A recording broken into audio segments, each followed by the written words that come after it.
Welcome back to another episode of the Illuminated Path Podcast. And in today's episode, we're talking all things astrology.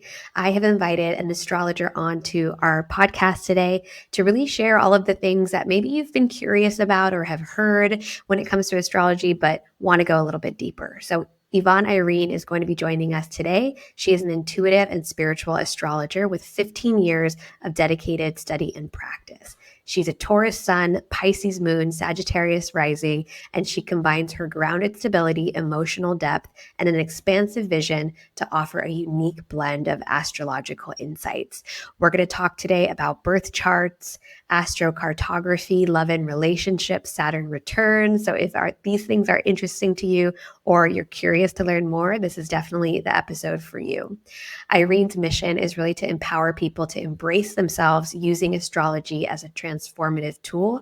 And through her guidance, she inspires others to create their dream lives, enabling them to really navigate their relationships and their inner worlds with newfound clarity and confidence. So let's dive into today's episode. Welcome to the Illuminated Path Podcast. I'm your host, Liv, founder of Eno Wellness Collective.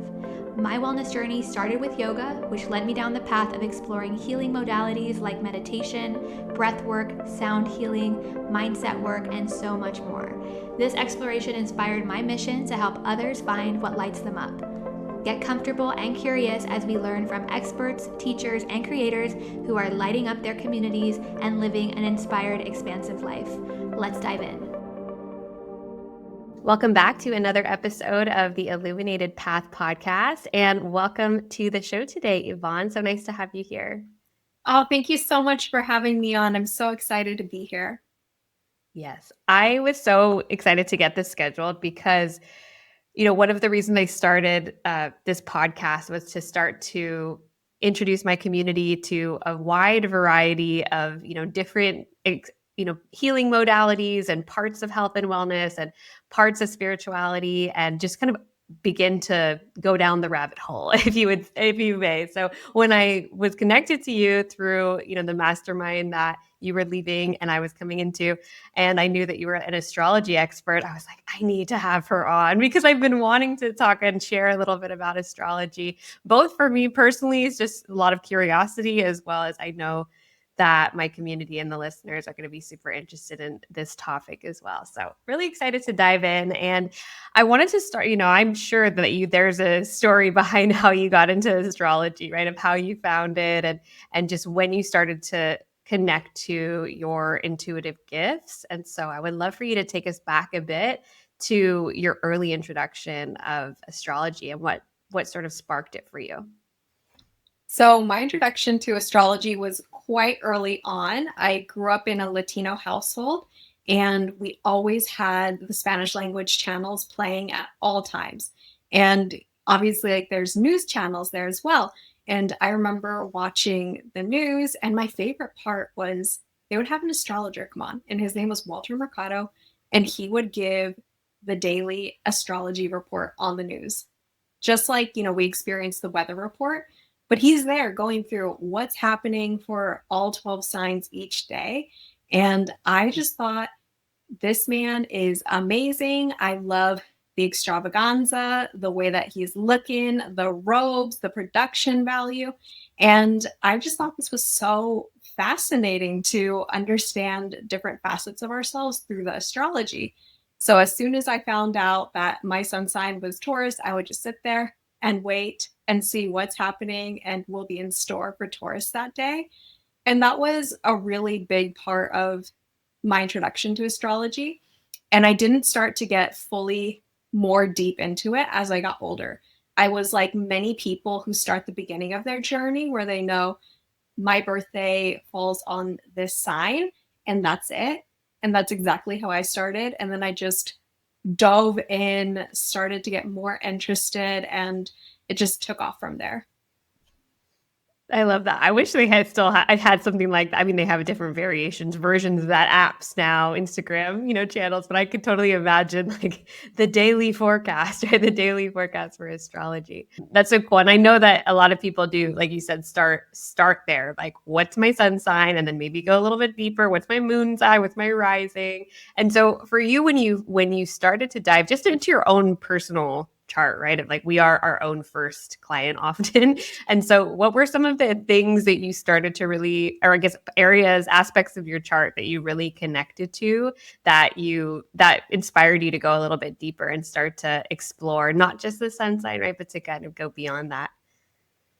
So the first thing I found out about myself was that I was a Taurus sun. And for me, I think a lot of us, we start with our sun signs. And unfortunately, one of the things that I've noticed is it's a lot of the stereotypical things that we hear, and it tends to be the shadows that are connected to that sign. And I remember seeing things like, if you're a Taurus, you're stubborn, you're stingy, you're very hard-headed, you're very fixed. And I thought, whoa, those are not qualities that I want to embody and connect with.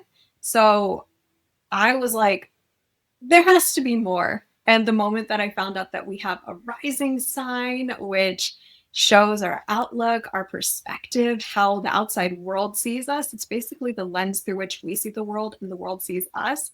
That clicked so much for me because I'm a Sagittarius rising. I love learning. I'm very optimistic. I'm very friendly.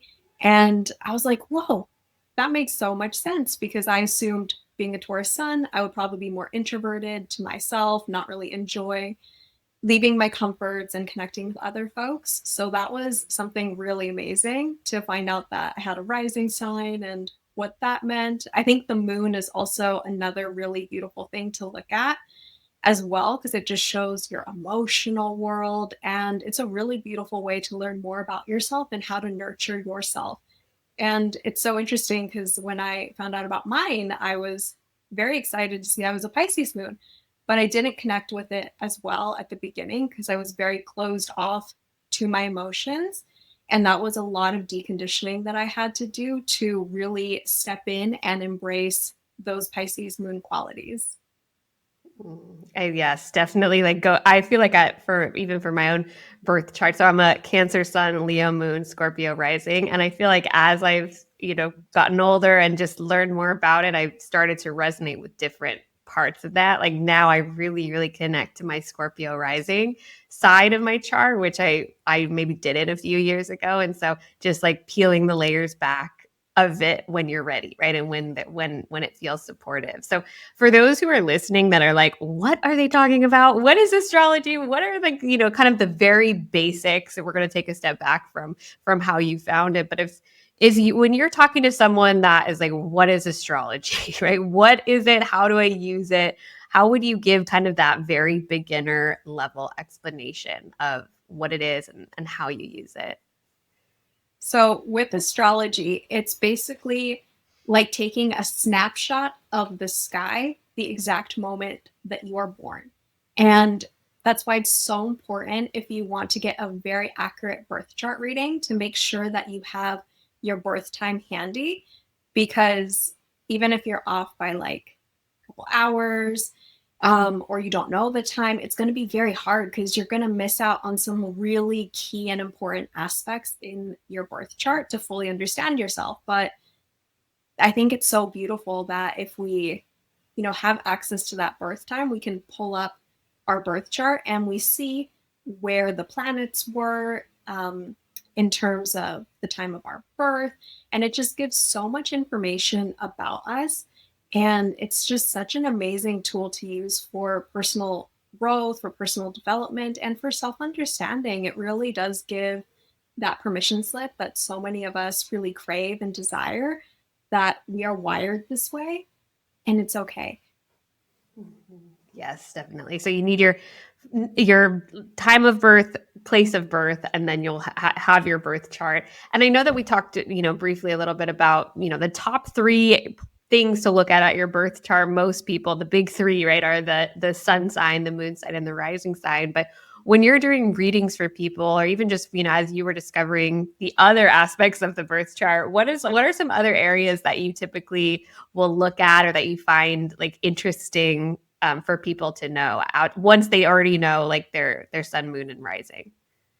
Yeah, I definitely feel that the big 3 is a really great place to start and get your feet wet. And then I always go to where my eye is drawn in the birth chart. And I always share that with folks too. Like, if you're seeing that you're drawn to something specifically, like take a look at it, because there's probably a reason why you're being drawn to that energy. And I just absolutely love how it gives so much insight on different facets, because the anatomy of a birth chart is, think about it like a pizza. There are 12 slices, and each of the slices are called houses, and these represent areas of life. So we all have 12 houses in our chart, and all of them represent a different aspect of life. And then we also have all of the signs in our chart as well. So I always tell people, be careful when you say things like, I don't like Geminis, because you have Gemini in your chart. We all have every single zodiac sign. We may not have a planet there, but we do have an energy that is connected to that sign in the chart. And I think that's also really fun to look at and get to explore that in more depth. Yes, definitely. I remember when I first had learned about the houses, I was like, whoa, that was just like another, level unlocked to it. Cause, at the time, which I do want to ask you about, at the time I didn't have, a word for it, but now I know it was during my Saturn return, and it was in a specific house. And I remember learning about that and just feeling like, okay, I get it a little bit more, right? Like I can understand why there's so much change and transition and transformation happening in my life. And so it's funny because a lot of the clients I work with, I'm in my mid 30s. I think a lot of my clients they range all ages, but when I do get clients that are on the younger side, maybe in their like late 20s, around like that 30-year-old time, it's really interesting to start to notice just the theme of these big changes and transitions that happen. So would love for you to talk a little bit about what is the Saturn return, like how do you see it, in the work that you do, and yeah, any guidance on it.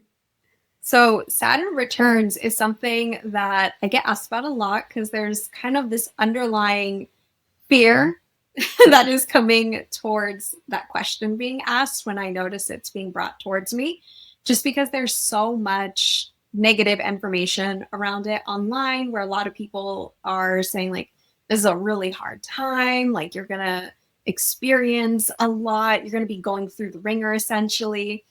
And the reason why some people experience that kind of energy is because the energy of Saturn is connected to discipline, it's connected to hard work, it's about taking responsibility, and we're taking lessons, and we're really learning and being put through these challenges and obstacles that really allow us to embody these lessons.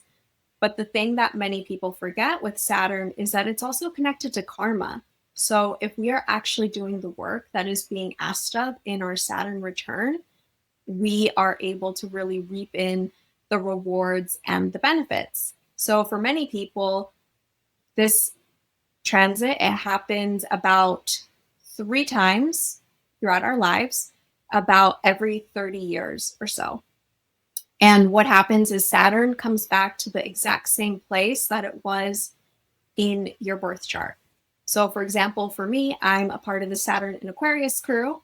So I went through my Saturn return back in 2021. And anyone who was born with Saturn in Aquarius was also going through that cycle. We've recently had the Saturn in Pisces people going through their Saturn return. And actually on May 24th, the people who are part of the Saturn in Aries crew are going through their Saturn return. So it's very interesting, because one of the ways that I always tell people is look at where the house is that Saturn is placed in your natal chart, because that is going to show the themes and areas of life that are being impacted. And then also look at the sign and you combine those. So for myself, like I said, mine is Saturn in Aquarius. And mine is in the 3rd house. The 3rd house is all about communication and learning. And Aquarius is all about being innovative. And prior to being an astrologer, I went and I studied and got my master's in counseling, where I specialized in marriage and family therapy and school counseling. And I was working at the time as a school counselor at the elementary level doing education. And I was really into astrology, but I didn't talk about it because I thought that's a little out there, it's not something I want to talk about with my coworkers. I don't want to get judged. But, my Saturn return came and it was like, you know what? It's time for you to get comfortable, sharing your gifts, being your full authentic self. And if that means that you're going to be talking about astrology, you're going to be talking about sun signs, moon signs, rising signs, you're going to embrace that.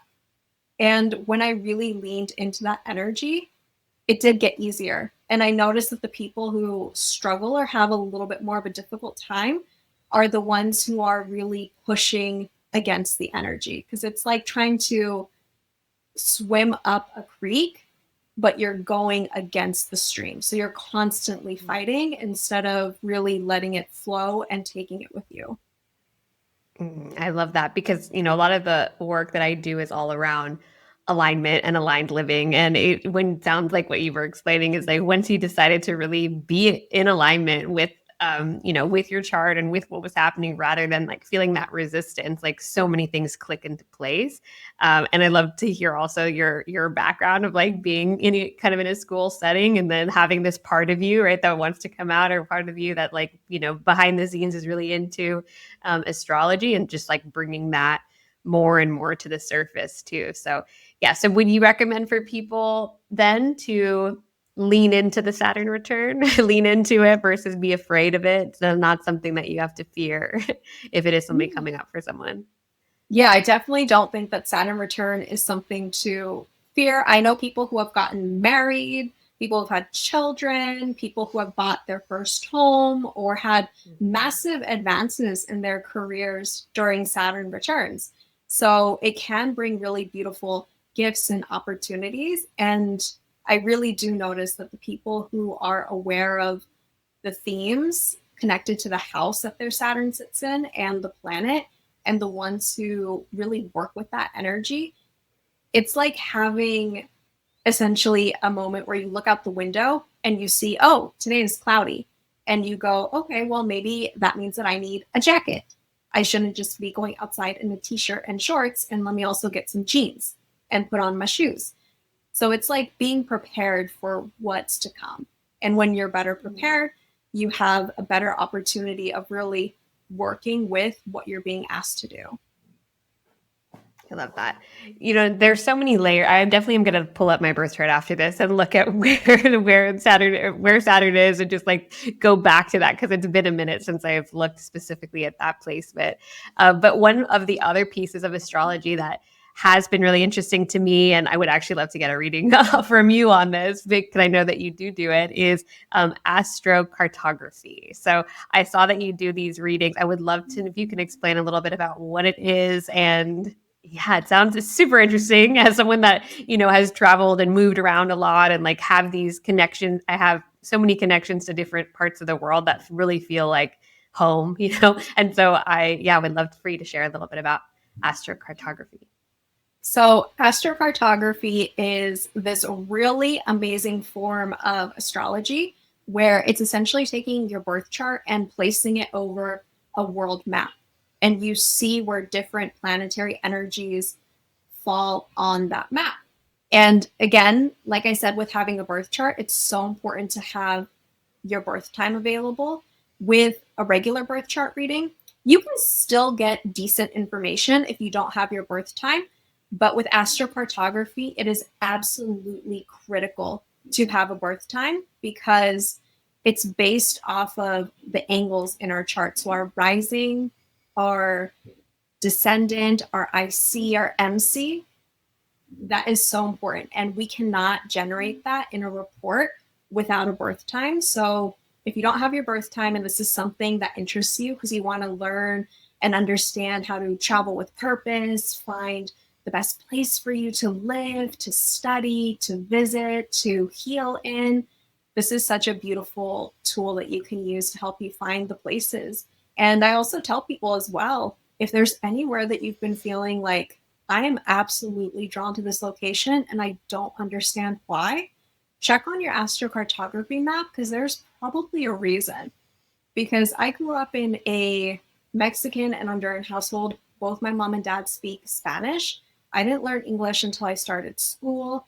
We grew up just eating Latino food in my house. I didn't really get to experience different foods until I started to go to school and see people who had hot lunches, or, we would trade some things. But oh my goodness, I was so drawn to Japan. I was obsessed with anime. I love matcha. And I always thought that Japanese was such a beautiful language. And I was so drawn to it. And I didn't understand why. And when I looked at my astrocartography map, I saw that it is on a Venus sign for me. So it's connected to what I think is like beautiful, what I value. If I want to connect with abundance, with all the beauty, I can really connect with that Venus line energy. And it was so beautiful to see that that's connected to Japan for me. So I definitely recommend that if folks want to have an opportunity to pull up their maps, you can, using free software on websites like astro.com or astro-seek. The only thing I will say is it will only show you the planetary lines, and it can be quite overwhelming because you're going to have 48 lines just scattered across the world. And if you don't know what all of the planetary lines mean or what the angles mean, it can be quite overwhelming.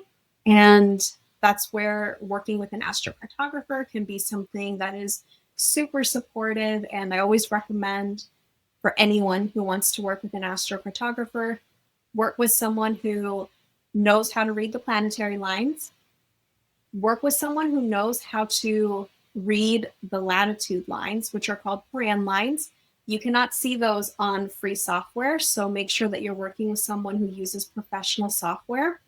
You can also pull up relocated charts, and that is so important because that is going to give you an idea of what it could look like if you live there. So that's always really helpful, especially if you're thinking like, I want to move here. I want to know what the energy is like. That's what a relocated chart can show you. Oh, I definitely want to do that. And I probably know that there's a line for me over Indonesia. There's definitely like a Bali line for me. And I'm sure there's so many other interesting, connection points. I've traveled a lot in my life, or like lived in a lot of different places. And I do feel like definitely some calls to certain parts of the world where, like you said, with Japan, it's like, wouldn't think that you would. And then you're like, yeah, this feels like somehow familiar. So I'm interested in exploring that deeper. I love that. I would definitely love to do a reading with you and just learn more about, like you said, all the layers to it. Because I've pulled up the free chart before, and I'm like, there's a lot of lines here. I'm not sure what all of these mean. So yeah, that's the thing that I've heard from so many folks, that it's very overwhelming to pull up the chart, see all of the lines, and not really understand what each one means and how it impacts their own birth chart too, because our birth chart is always going to be the root chart, and it's going to inform whether or not we're going to have a good time on a specific line. Like I hear so many people, they are afraid of Pluto lines. And I lived about 2 miles, 4 kilometers on one of my Pluto lines when I was living in Playa del Carmen in Mexico. And I had the best time, but in my chart, my Pluto is in a very good relationship with other planets. It doesn't have a lot of hard energy to it. So it's much more easier for me. I'm very used to that energy. But if somebody else has maybe harder aspects or difficulties with Pluto energy in their chart, I wouldn't recommend that to them. That might have been horrendous for them to be that close to that line.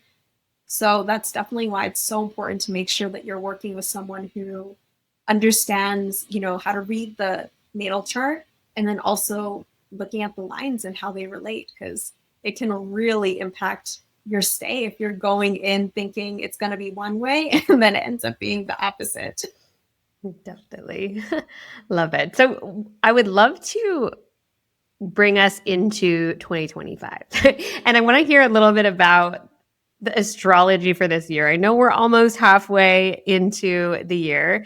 And I would love to know when you think, because I'm sure you get asked this a lot, right? Like, what does 2025 have in store for us? What kind of astrology are we working with in like the present? So I would love for you to share a little bit about any insights for 2025 that might be interesting. So the beginning of 2025, the first half, it kind of felt like a slog. It felt like a revision of sorts. So like the energy was moving quite slow for many folks. And the reason for that being is that we had a Venus and a Mars retrograde, and we don't experience those quite often. Mars and Venus, they go retrograde about every 1.5 years. So we don't experience that all the time. And when a planet is retrograde, it looks like in the sky, like it is going backwards. And that's actually an optical illusion just based off of how we see the planets from our view on Earth.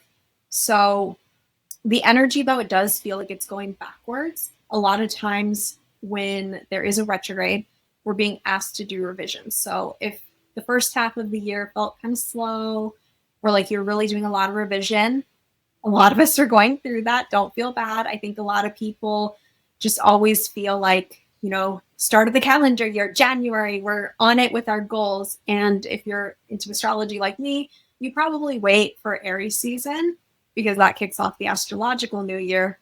But even then, too, we were still deep in retrograde season. We're officially out of the personal planet retrogrades with Venus and Mars. And the second half of 2025 is very interesting because we're fully now in the energy of Pluto and Aquarius. And we also have all of the outer planets shifting into new signs. And when an outer planet shifts into a new sign, that is a big deal.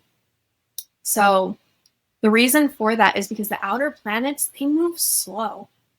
We change sun signs every 30 days. With Mercury, that changes every 21 days.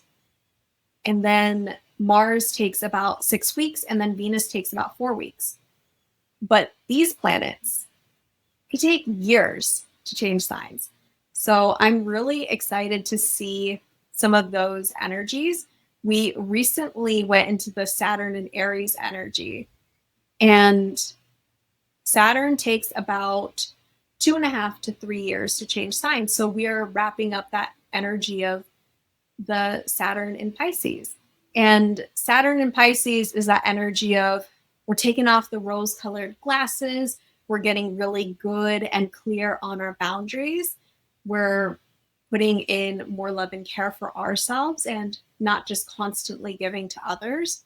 And we're moving from that energy to the energy of Saturn in Aries, which I always say is like, imagine that you're on a trip to Disneyland and you have your child there with you, and your child sees Mickey Mouse, and your child gets so excited and the child wants to run.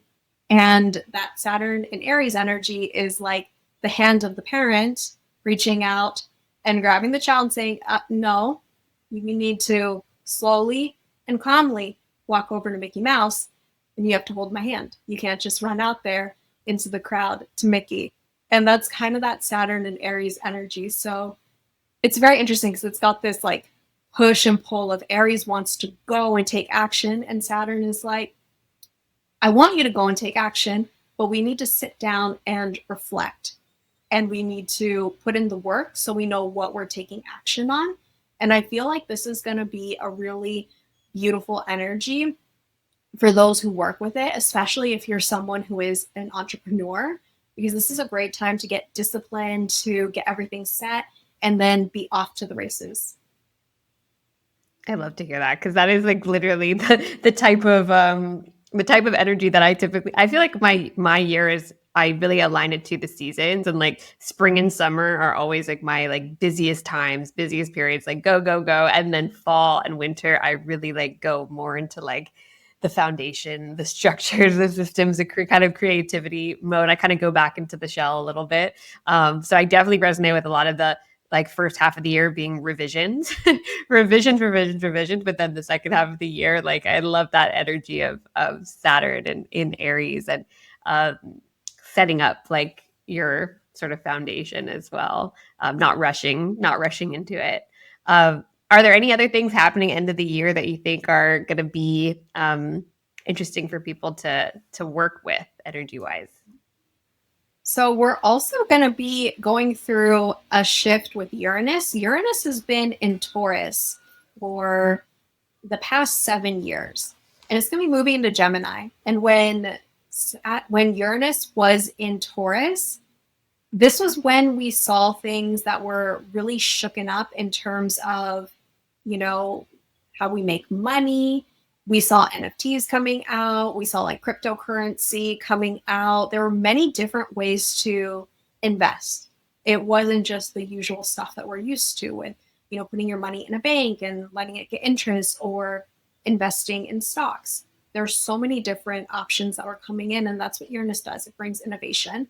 And again, too, Taurus is connected to how we make money. And we saw a real big shift with everything that happened in the pandemic, especially with people realizing I don't have to, go to a 9 to 5, work in an office all the time. I can do work from home. I can do my own business. We saw a lot of people finding freedom through that space.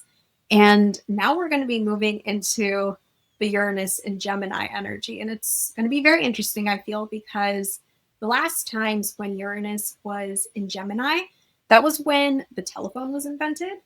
That was when the radio was invented.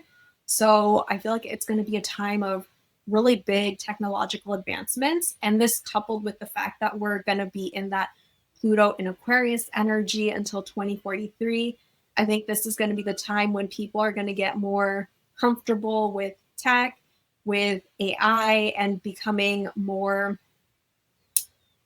open to the idea of using it and using it in ways that are ethical and feel good and aligned for you. If that is something you want to do, I think it can be something really beautiful. So I am excited to see what kind of innovations that will bring forward, because it's all about innovation with Uranus, and Gemini is connected to communication. So again, if there's something that you want to learn as well, because Gemini loves to learn, loves to collect all the info, this is the time to really figure out what it is that you want to learn and run with it, because there's no better time than now for that. Yeah, immediately when you were saying that, I was thinking when AI is definitely going to be just big upgrades, big shifts to how we live. It already is, right? It already does change so much of of our lives and our work and everything like that. So I can totally see those kind of big innovations that are on the horizon, which is exciting, right? Exciting in kind of that new innovative way. So I know that you work with clients in a number of different ways. And I'm just curious, when people come to you, when they're like, I want a reading, I know that you do a variety of different things, but what would you say are the reasons why people initially want to get a reading, right? And I imagine some of them are really looking for clarity on something, but what are some other themes that you see with, why people are coming to you, why they want to work with you?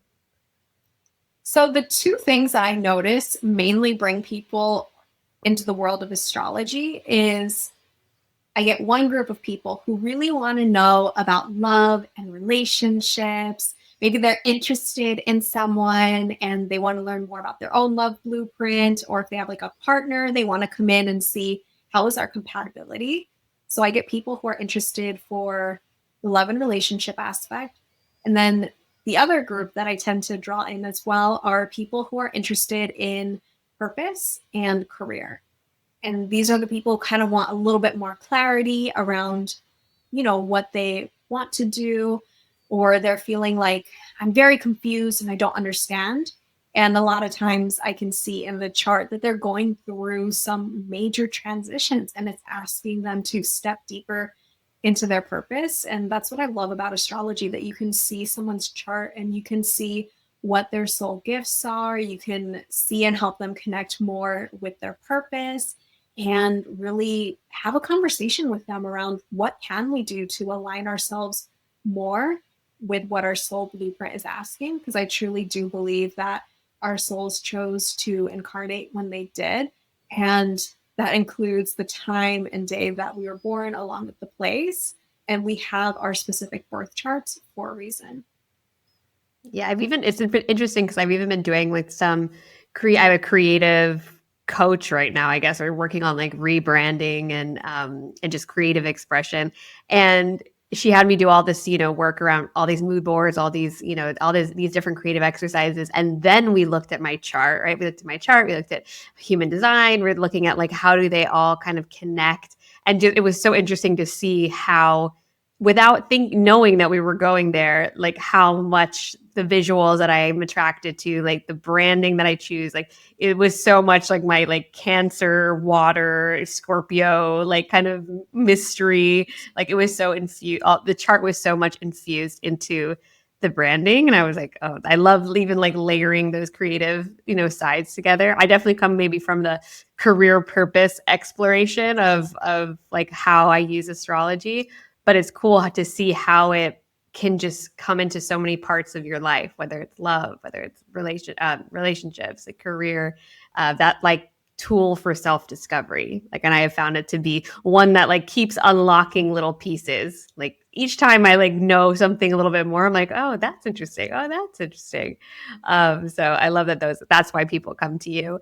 And then how would you say, with the charts, with the readings, like what would you say are some of the big ways that you help people then kind of translate it, right? Like what do you do with that information? And like, what have you seen your clients really, how would you say you've seen your clients really use it to make shifts in their life? So I always have clients fill out a form beforehand and they answer some questions on there. And a lot of times I want to know what their intention is for getting a reading and what it is that they want to cover. And I make sure that we touch on that during the reading. And I always want to make sure with my readings that it's not just me talking at you and telling you things about your chart and you're just expected to sit there and be like, okay, oh, all right. And be silent. We have a conversation. If, people don't have as much understanding about astrology, that's a question I ask. I want to know, what is your level? Because I'm not going to meet someone who's a beginner and be like, oh my God, let's talk about this sextile, because they're not going to know what a sextile is. But if I get someone who's more advanced, like throw all the aspects at me, I know it, like I'm great, then awesome. But if you're a beginner, I'm not going to throw these really complex terms at you. I'm going to make sure that we spend more time really diving into the basics and addressing what it is that the client really wants to have looked at. And I think the biggest thing that I notice that clients get from readings is they just understand themselves on a deeper level. And there's a lot of self-acceptance that comes through where they're realizing, oh, wow, there's nothing wrong with me. Because I had a client who I can think of who is a Scorpio Mercury. And for her, she doesn't like to do the small chat. That's not for her. She likes to have deep conversations. She wants to really like go deep and speak with people who she feels very like intimate and close with. Those are the ones who will, get all the comfortableness with her. She's going to open up. She's going to talk to them. But if you're coming at her with just, so how's the weather at the water cooler? That's not for her. And obviously, if you're in a 9-to-5 setting and that's kind of the conversation that's encouraged, the water cooler chit chat, and you feel like you're not aligned with it, you could think, whoa, there must be something wrong with me because everyone else seems really cool and okay with it, but I'm not. Like, what's wrong with me? And I just really love, sharing that information with folks and letting them see that there's nothing wrong with them. They're just following and embracing their unique design. And that's what we're meant to do. Yes, so good. And, I know for you as stepping into being an astrologer and like really having this be, like what you do and like your path, it's a big identity shift. I was just I had an interview before this and we were talking about identity too, right? Of like kind of letting go of a previous job or career or just like really stepping into like, this is what I do now, right? And if you want a reading, you can book a reading with me. So how have you found that process just for you personally of really like getting into this path? And, because I know that there are people that are going to be, I experience this with my own work too. Not everyone's going to get it, right? Sometimes people are going to be like, oh, that's too woo, or I don't know why they're talking about the moon or why they're talking whatever it might be, right? So how do you find like really stepping into this identity with confidence as an astrologer? So for me, I think it's just knowing that this is what I want to do. And again, like I'm a Taurus sun. So if I am fixed on what I want to do, especially because my sun is in the sixth house, which is the house of work, I'm going to really like embody and embrace that energy. And I know if I don't embody it as a Taurus, then it's just going to crumble. The house is going to crumble. I'm not going to be able to build that strong foundation. So it's been a lot of building confidence and owning that identity and being cool with it. And I remember when I used to study marriage and family therapy and I was in my master's program, I told people, I was like, I would love to do therapy in a way that is very holistic and incorporates aspects like yoga, meditation, breath work, and astrology. I think that'd be so powerful and so beautiful. And I had people who looked at me like I grew a second head, and they were like, we're in a clinical mental health program. We focus on talk therapy. That's weird.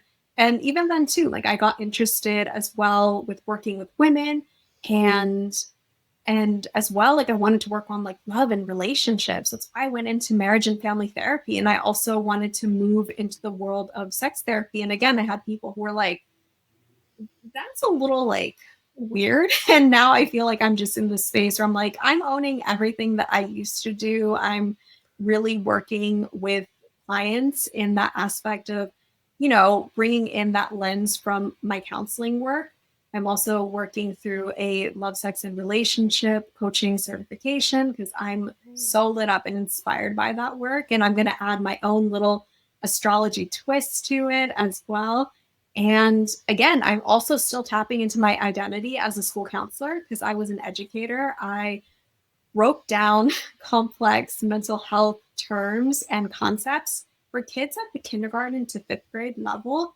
So I really have a gift when it comes to breaking down complex subjects and making them understandable and digestible for folks. And I'm really bringing that aspect into my career now because I keep getting asked by so many people.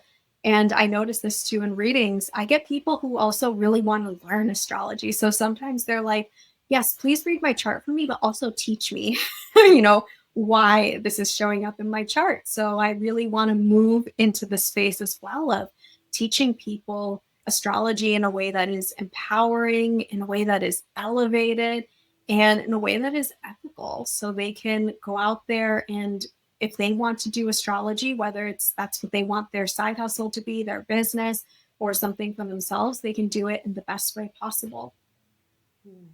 All the parts of your path have led you to this. And I love how you really are like in the student, like always a student. I resonate with that a lot because I'm always learning and I'm always growing and there's always something that some program or something that I want to like add to it. And so I'd love to hear the relationship, you know, coaching or the certification that you're doing and just how you're bringing all the pieces, past and present, into your work, which is going to resonate with so many people, right? So many people are just waiting to have someone that fuses, you know, astrology with relationships or sex therapy with, you know, whatever it might be. It's like that perfect combination of your work. So one of the questions that I close all my conversations with that I would love to hear is a little bit about what's lighting you up these days in this present time. Oh, goodness. I think for me right now, what's really lighting me up is learning more about health and wellness and how I can apply that to my own life. I've recently started to learn more about cyclical living, and that is absolutely lighting my soul up, which makes sense because, like I said, I'm a sun in Taurus in the sixth house. The sixth house is also the house of health and wellness. And I've been diving also into medical astrology and wanting to learn more about how I can use those aspects in medical astrology to just better take care of my health because I've, for the past couple of years, been dealing with some very big, stressful personal and family events that have really taken a toll on my health. And I've noticed when there's a big toll on my health, I'm completely taking a back seat when it comes to my business, when it comes to the people who I can support and help. And what's helped me out the most since essentially October, so almost for 6 months, like I've been really focusing on taking care of my health and getting myself back to a healthy space. And I'm very grateful for it because now I feel that I can show up for my business, for my clients, for my family, and for myself in a way that just feels more like my cup is filled and I'm helping people and supporting them from an overflowing cup instead of from a cup that's running on fumes. Beautiful. It is the gift that keeps giving back, right? Of like the health and wellness focus. It just has such a big positive ripple effect in so many areas. And so beautiful to hear that you're on that journey too. So for people who are listening who want to work with you, a lot of my listeners are actually all over the world, but a lot of us are here on Guam. So I would love to hear any virtual offerings you have, but share a little bit about how people can work with you. So you can book a reading with me on my website. My website is www.iam and then YvonneIrene.com. And I have all of my birth chart readings on there. And obviously I work with birth charts. I do astro-cartography. So that's for the people who want to learn how to find the best places for them. I love looking at our love blueprints through astrology. I think it's such a beautiful way to do healing on ourselves. I look at synastry, which is another one of my favorites, where it's compatibility. And we get to see your chart overlaid with another chart. And this is something really beautiful to do with a partner. I've had people who have wanted to do that with like a family member or a child as well. And I think that's very beautiful. I also offer solar return readings, which I think are super fun. So we have a solar return chart, and it's basically a snapshot of the sky on our birthday when the sun returns at the exact same degree we were born in. And it basically gives you this like temporary birth chart that follows you from this birthday to the next. And it shows you the themes of what's coming up. And it's such a beautiful way to really look at what's happening for you and what's coming up. And I think that's just so much fun. And one of my big goals for this year is to get my first astrology course launched, which is going to be teaching folks how to read a birth chart like a pro. And I do not gatekeep. I have unfortunately been in some spaces with teachers who will not want to teach beyond the basics. And I'm talking like you're getting a beginner course and they're only teaching you the houses, the signs, and the planets. And I've asked, what about aspects? And they're like, oh no, like that's more advanced. But I think if you're not teaching aspects and beginners, you are really doing a disservice. And then I just love adding in all of these extra little like bonuses and juiciness that can really help make a birth chart reading elevated. So I'm going to teach a lot of the things that I look at when I read charts, looking at Chiron, looking at the nodes for purpose. We're going to be learning about so many different aspects. One of the things that I always talk about, and everyone who knows me knows that I talk about degrees. And that's just another added layer. And I don't see many people talking about that. So I'm very much excited about the prospect of creating courses with everything that I wish was taught when I was doing my own astrology journey. And I think that's what so many of us end up doing. We end up creating things that we wished we had because we see how much other people wanted it. Because if we wanted it, I'm sure other folks did too. They probably just may not have known or didn't know, how to find it. So I want to make sure that I'm out there and I'm an available source for folks who want to learn. Amazing. Yeah, it is so true. Like you create what you wish you had or what you're desiring or what, putting all the things together that have supported you. So I know a lot of my listeners will be very interested in that course. So you'll definitely have to share it when it's ready. And sounds like amazing next step for you. So I want to thank you for being on here. I learned so much. I'm like wanting to pull up my chart and to like kind of dive deeper into it, just following it. So I want to thank you for taking the time, sharing so much wisdom, sharing so much information with us. And thank you again for making the time. Oh, thank you so much for having me on. I had so much fun.